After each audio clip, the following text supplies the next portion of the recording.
You know, I've always resisted being called a consultant, in large part for that reason. Because almost by definition, when I take on a role, there has been an agreement that my input is valuable. And there's a process by which I do this. There's a vetting process that increases the odds of that substantially. And I can explain that, but I want to get to the heart of your question. I think consultants are generally in a position of not having that level of intimacy and relationship that gives them a high level of confidence that what they do is going to be important to decision makers. In fact, if you look at a lot of strategy consulting, why does strategy consulting exist?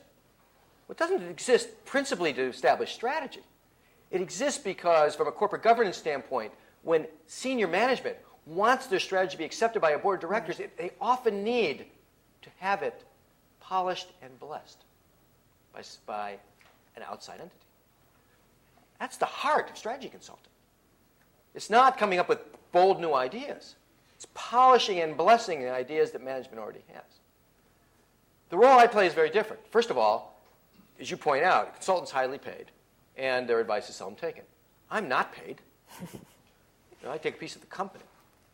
And as a result, my stake and my relationship is different. And I have been accepted in over a course of a dating period, trial period, several months, where we know the relationship is such that we've got to give and take. The other thing I'll add to that is I don't expect all my advice to be taken. As I tell people, tell my CEOs in particular, it's their decision. I'm going to give them input. 5 or 6 times a year, I'm going to throw myself across the tracks and say, you can't do that. You just can't do that. Those are the 5 or 6 times where my collective experience says you are jeopardizing the venture. It's only 5 or 6 times.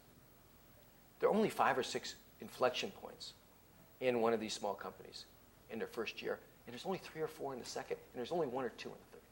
Inflection points that fundamentally decide that company's fate. There's a million decisions, but there's only that many inflection points. That's where I try to add value, because that's where the big value is. That's where the biggest leverage is in helping one of these companies be successful. And that's why people give me a significant piece of the company, is because, not because of the hours I put in, because of being there at that moment. And knowing that it's an inflection point, getting everybody's attention on that inflection point, and driving a decision at an inflection point that is fundamentally definitional for the company.